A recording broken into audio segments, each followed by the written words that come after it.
नमस्कार दोस्तों। आज आप लोगों के सामने पुनः हाजिर हूँ एक नई कहानी लेकर के, जिसका शीर्षक है पिता। यह कहानी हमारे नीट जेआरएफ की सिलेबस में लगी हुई है, जिसका मैं अभी वाचन करने जा रहा हूँ। वाचन से पहले आप लोगों को इसके लेखक ज्ञान रंजन का परिचय बता दूँ। ज्ञान रंजन का जन्म 21 नवंबर 1936 ईस्वी में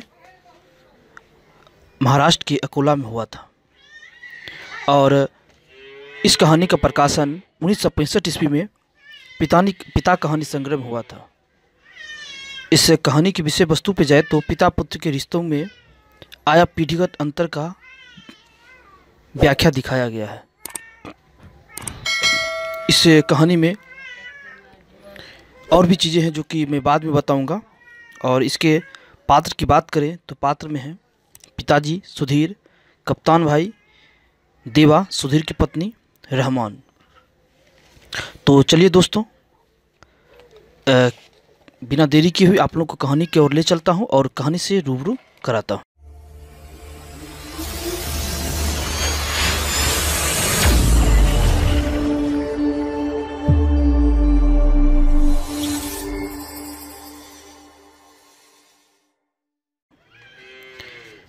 पिता ज्ञान रंजन की कहानी। उसने अपने बिस्तर का अंदाज़ा लेने के लिए मात्र आध पल को बिजली जलाई। बिस्तरे फर्श पर बिछे हुए थे। उसकी स्त्री ने सोते सोते ही बड़बड़ाया, आ गए, और बच्चे की तरफ करवट लेकर चुप हो गई। लेट जाने पर उसे एक बड़ी डकार आती हुई मालूम पड़ी, लेकिन उसने डकार ली नहीं। उसे लगा कि ऐसा करने से उस चुप्पी में खलल पड़ जाएगा जो चारों तरफ भरी है, और काफ़ी रात गए ऐसा होना उचित नहीं। अभी घनश्याम नगर के मकानों में लंबे सिलसिलों के किनारे किनारे सवारी गाड़ी थरथराती हुई गुजरी। थोड़ी देर तक एक बहुत साफ भागता हुआ शोर होता रहा। सर्दियों में जब यह गाड़ी गुजरती है तब लोग एक पहर की खासी नींद ले चुके होते हैं। गर्मियों में 11:30 का कोई विशेष महत्व नहीं होता। यूँ उसके घर में सभी जल्दी सो जाया करते हैं, जल्दी खाया और जल्दी उठा करते हैं। आज बेहद गर्मी है। रास्ते भर उसे जितने लोग मिले उन सब ने उससे गर्मी और बेचैन कर देने वाले मौसम की बात की। कपड़ों की फजीहत हो गई, बदहवासी, चिपचिपाहट और थकान। और अभी जब सवारी गाड़ी शोर करती हुई गुजरी तो उसे ऐसा लगा कि नींद लगते लगते टूट गई, जैसे जाड़ों में प्रायः लगता है। बल्कि यूँ लगा कि अगर सोने की चेष्टा शुरू की गई तो सचमुच देर हो जाएगी। उसने झमाई सी ली। पंखे की हवा बहुत गर्म थी और वह पुराना होने की वजह से चिढ़ाती सी आवाज़ भी कर रहा है। उसको लगा दूसरे कमरों में भी लोग शायद उसकी ही तरह जमाया ले रहे होंगे, लेकिन दूसरे कमरों के पंखे पुराने नहीं थे। उसने सोचना बंद करके अन्य कमरों की आहट लेनी चाहिए। उसे कोई बहुत मासूम सी ध्वनि भी 1-1.5 मिनट तक नहीं सुनाई दी, जो सन्नाटे में काफ़ी तेज होकर आ सकती हो। तभी पिता की चारपाई बाहर चरमराई। वह किसी आहट से उठे होंगे। उन्होंने डांटकर उस बिल्ली का रोना चुप कराया जो शुरू हो गया था। बिल्ली थोड़ी देर चुप रहकर फिर रोने लगी। अब पिता ने डंडे को गज पर कई बार पटका और उस दिशा की तरफ खदेड़ने वाले ढंग से दौड़े जिधर से रोना आ रहा था। हट हट चिल्लाए। जब वह घूम फिर कर लौट रहा था तो पिता अपना बिस्तर बाहर लगा कर बैठे थे। कनखी से उसने उन्हें अपनी गंजी से पीठ का पसीना रगड़ते हुए देखा और बचता हुआ घर के अंदर दाखिल हो गया।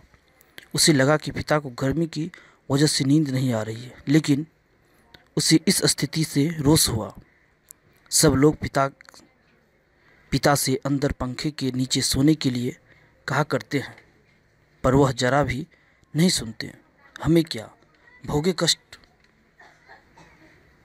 कुछ देर पड़े रहने के बाद वह उठा और उसने उत्सुकतावश खिड़की से झांका। सड़क की बत्ती छाती पर है। गर्मियों में यह बेहद अखर जाता है। पिता ने कई बार करवटें बदली, फिर शायद चैन की उम्मीद में पाटी पर बैठ पंखा झलने लगे। पंखे की डंडी से पीठ का वह हिस्सा खुजाते हैं जहां हाथ की उंगलियां दिक्कत से पहुंचती है। आकाश और दरख्तों की तरफ देखते हैं। रिलीफ पाने की किसी बहुत हल्की उम्मीद में शिकायत उगलते हैं। बड़ी भयंकर गर्मी है, एक पत्ता भी नहीं डोलता। उनका यह वाक जो नितांत व्यर्थ है, अभी अभी बीते क्षणों में डूब गया। गर्मी बरकरार है और रहेगी, क्योंकि यह जाड़े बरसात का मौसम नहीं। पिता उठकर घूमने लगते हैं। 1 या 2 बार घर का चक्कर चौकीदारों की तरह हो करते हुए लगाते हैं, ताकि कोई सेंध वेंध न लगा सके। लौटकर थके स्वर में हे ईश्वर कहते हुए उंगली से माथे का पसीना काटकर जमीन पर चुवाते हैं। बड़ा गजब है। कमरे की एक दीवार से टिककर बैठ जाने पर वह काफ़ी तनाव में सोचने लगा। अंदर कमरों में पंखों के नीचे घर के सभी दूसरे लोग आराम से पसरे हैं। इस साल जो नया पेडेस्टल खरीदा गया है वह आंगन में दादी अम्मा के लिए लगता है। बिजली का मीटर तेज चल रहा होगा, पैसे खर्च हो रहे हैं, लेकिन पिता की रात कष्ट में ही है। लेकिन गजब यह नहीं, गजब तो पिता की जिद है। वह दूसरे का आग्रह अनुरोध माने तब न। पता नहीं क्यों पिता जीवन की अनिवार्य सुविधाओं को भी चिढ़ते हैं, चिल्लाते हैं।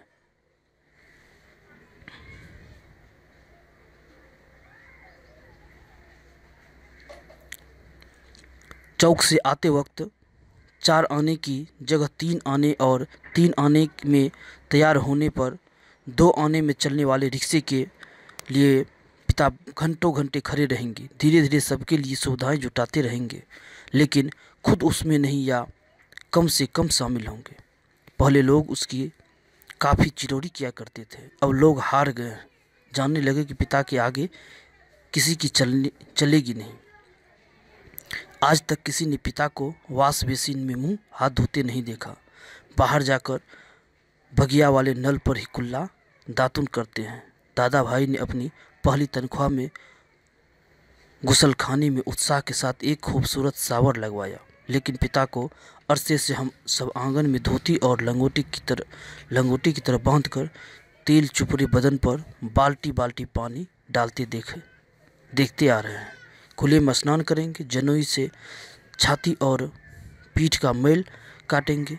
शुरू में दादा भाई ने सोचा पिता उसके द्वारा शावर लगाने से बहुत खुश होंगे और उन्हें नई चीज़ का उत्साह होगा। पिता ने जब कोई उत्साह प्रकट नहीं किया तो दादा भाई मन ही मन काफ़ी निराश हो गए। 1-2 बार उन्होंने हिम्मत करके कहा भी, आप अंदर आराम से क्यों नहीं नहाते? तब भी पिता आसानी से उसे टाल गए। लड़कों द्वारा बाजार से लाई बिस्किटें, महंगे फल पिता कुछ भी नहीं लेते।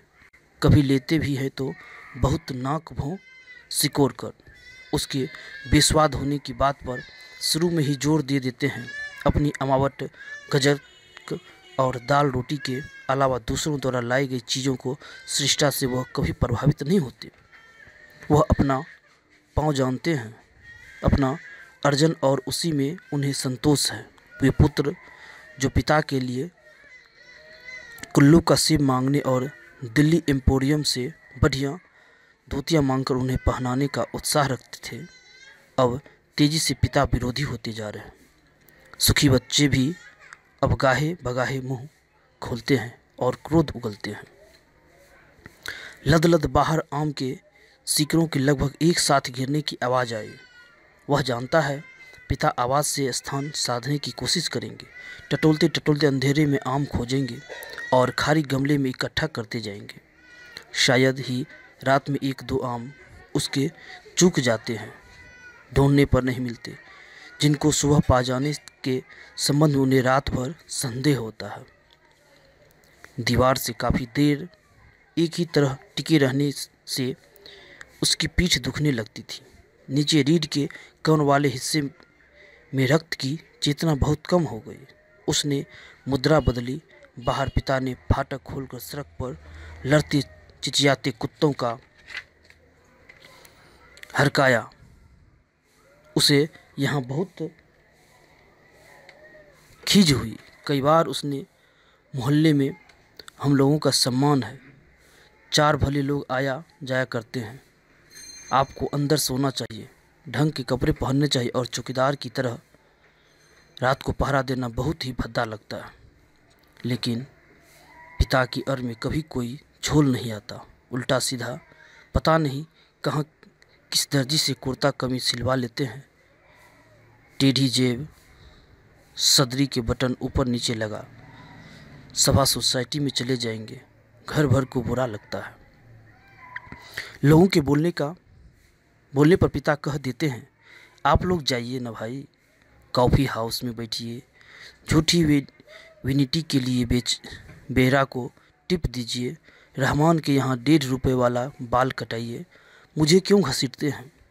लोगों का बोलना चुटकी भर में धरा धरा रह जाता है। पिता वैसे तो चुप रहते हैं, लेकिन जब बात बहस में उन्हें खींचा जाता है तो काफ़ी करारी और हिंसात्मक बात कह जाते हैं। उल्टे उन्हें घेरने वाले हम भाई बहन अपराधी बन जाते हैं। कमरे से पहले एक भाई खिसकेगा, फिर दूसरा, फिर बहन और फिर तीसरा। चुपचाप सब खींचे हारे खिसकते रहेंगे। अंदर फिर माँ जाएंगी और पिता कमरे में गीता पढ़ने लगेंगे। यह झोला लेकर बाजार सौदा लेने चले जाएंगे। होता हमेशा यही है। सब मन में तय करते हैं आगे से पिता को नहीं घेरेंगे, लेकिन थोड़ा समय गुजर जाने के बाद फिर लोगों का मन पिता के लिए उमड़ने लगता है। लोग मौका ढूंढने लगते हैं पिता को किस प्रकार अपने साथ सुविधाओं में थोड़ा शामिल कर सकें, पर ऐसा नहीं हो पाता। वह सोचने लगता है भूखे के सामने खाते समय होने वाली व्यथा सरीखी किसी स्थिति में हम रहा करते हैं। यद्यपि अपना खाना हम कभी स्थगित नहीं करते, फिर भी पिता की असंतृप्ति के कारण व्याकुल और अधीर तो हैं ही। पिता अद्भुत है, विचित्र है, वो सोचते हुए उठा। कमरे में घूमने या सिगरेट पी सकने की सुविधा नहीं थी, अन्यथा वह वैसा ही करता। उसने सो जाने की इच्छा की और अपने को असह्य पाया। शायद नींद नहीं आ सकी। यह ख्याल उसे घबराने लगा। पिता अद्भुत और विचित्र है, यह बात वह भूल नहीं रहा था। पिछले जाड़ों में वह अपने लोभ को कुचलकर मुश्किल एक कोट का बेहतरीन कपड़ा पिता के लिए लाया। पहले तो वह उसे लेने को तैयार नहीं हुए, लेकिन माँ के काफ़ी घुरकने फुरकने से राजी हो गए और खुलदाबाद के किसी लपटू दर्जी के यहाँ सिलाने चले गए। सुधीर ने कहा, कपड़ा कीमती है, चलिए एक अच्छी जगह में आपका नाप दिलवा दो, वह ठीक सिएगा, मेरा परिचित भी है। इस बात पर पिता ने काफ़ी हिकारत उगली। वह चिढ़ उठे, मैं सबको जानता हूँ, वही म्यूनिसिपल मार्केट के छोटे मोटे दर्जियों से काम कराते हैं और अपना लेबल लगा लेते हैं। साहब लोग, मैंने कलकत्ते के हाल एंडरसन के सिले कोट पहने हैं और अपने ज़माने में जिसके यहाँ अच्छे खासे यूरोपियन लोग कपड़े सिलवाते थे, फैशन वैसन जिसके आगे आप लोग चक्कर लगाया करते हैं, उसके गांव की धूल है। मुझे व्यर्थ पैसा नहीं खर्च करना। कितना परस्पर विरोधी तर्क दिया पिता ने। ऐसा वह अपनी जिद को सर्वोपरि रखने के लिए क्या करते हैं। फिर सुधीर ने भी कपड़ा छोड़ दिया। जहाँ चाहिए सिलवाइए या भार में झोंक आइए, हमें क्या, वह धीमे धीमे बुदबुदाया। पिता बाहर अकबका कर उठ पड़े। शायद थोड़ी देर पहले जो आम बगीचे में गिरा था उसकी आवाज़ जैसे अब सुनाई पड़ी हो। वह खिड़की के बाहर देखने लगा। किंचित टिका टिका सा पीठ के पसीने से बनियान चिपक गई थी। बेहद घुटती हुई गर्मी, मन उसका मथ जाता था।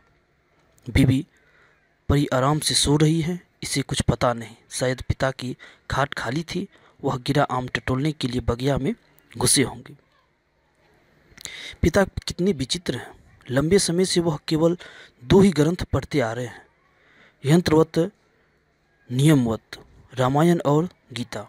लंबे 35 वर्षों तक अखंड केवल रामायण और गीता। उसके पहले युवा काल में जो कुछ जितना कुछ पढ़ा हो उन्होंने, उसे कभी भयावह, कभी सम्मानजनक और कभी झूठा लगता है।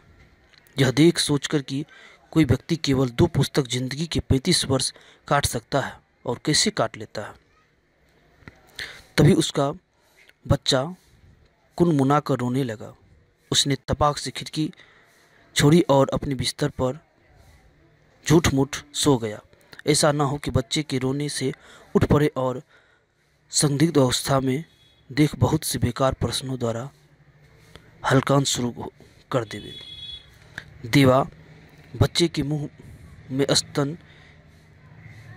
स्तन दे पहले ही से बेखबर हो गई।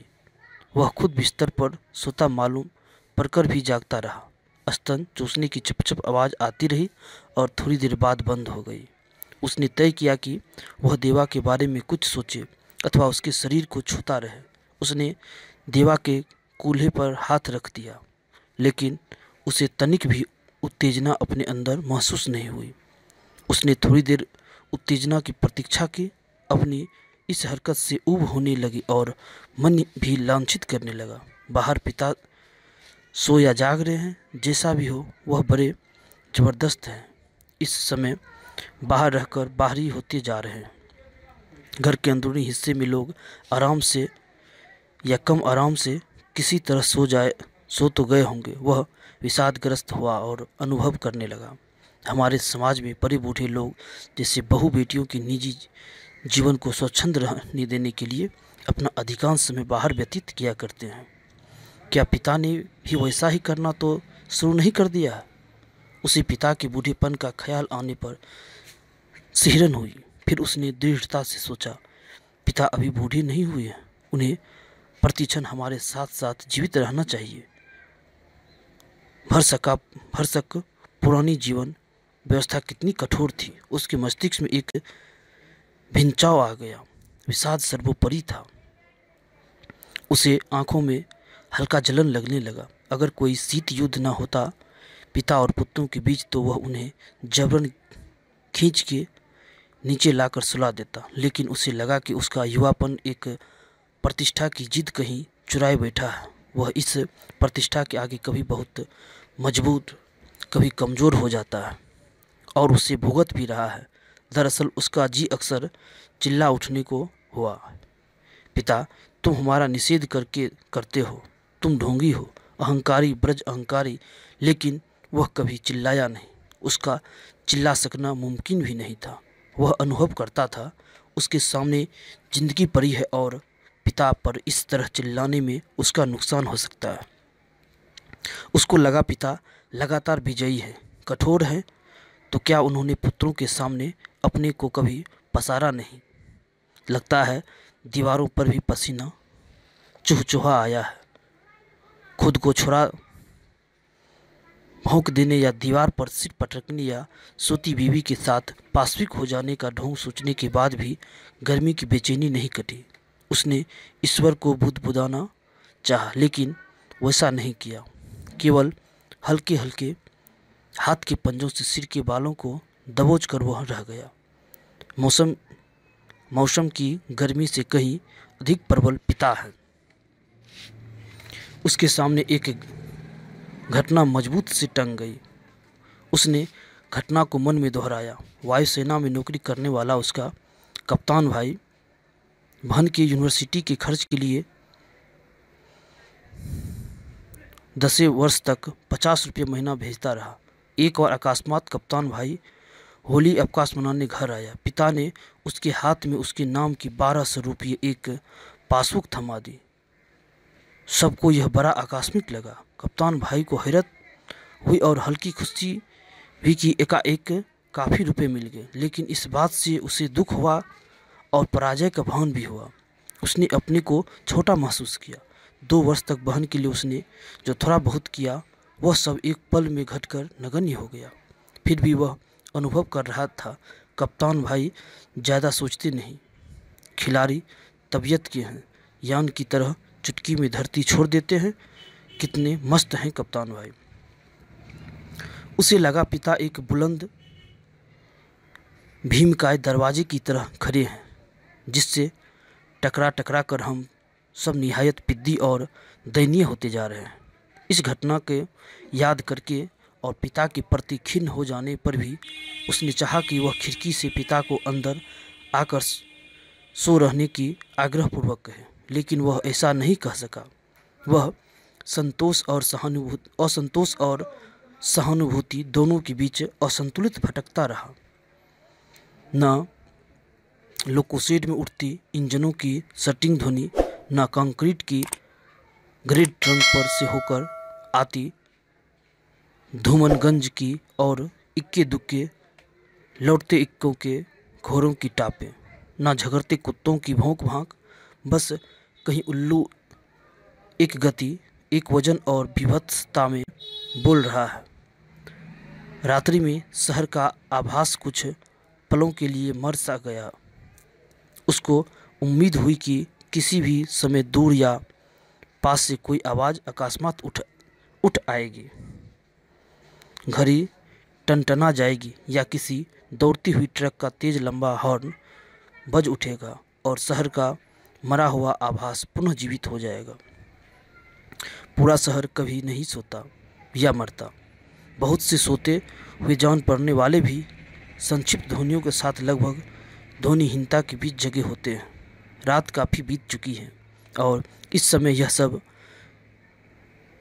सिवाय सोने का कितना निरर्थक। शायद पिता औंध गए हैं।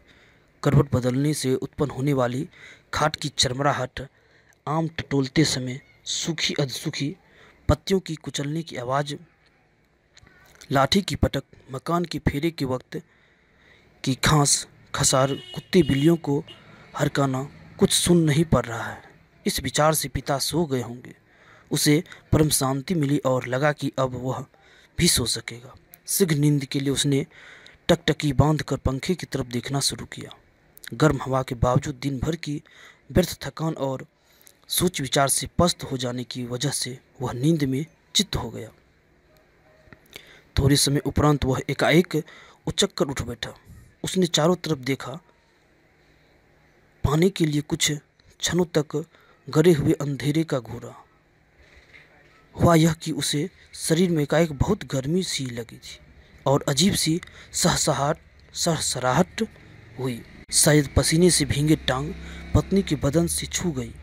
मुंह में बुरा सा स्वाद भर आया। किसी बुरी बीमारी के कारण अक्सर ऐसा हो जाया करता है।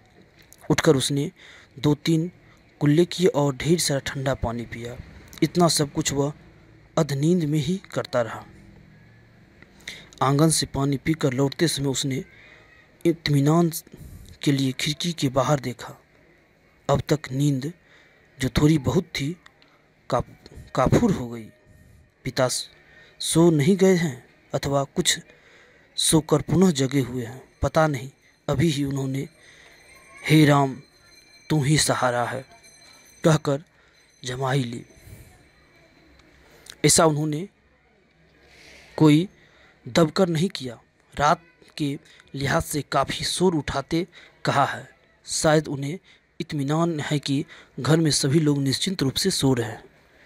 पिता ने अपना बिस्तर गोल मोड़कर खाट के एक सिर पर लगा लिया और वही सुराही के प्याले में पानी लेकर अपनी खटिया की बांध तान कर रहे थे।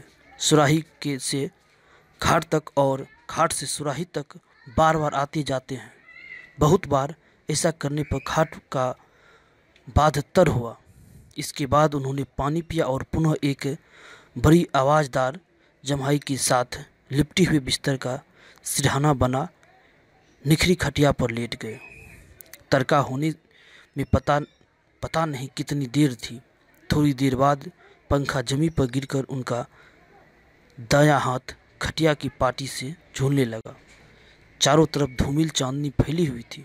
सुबह जो दूर है कि भ्रम में पश्चिम से पूर्व की ओर कौवे काँव काँव करते हुए उड़ते वह खिड़की से टकरा कर बिस्तर पे आया।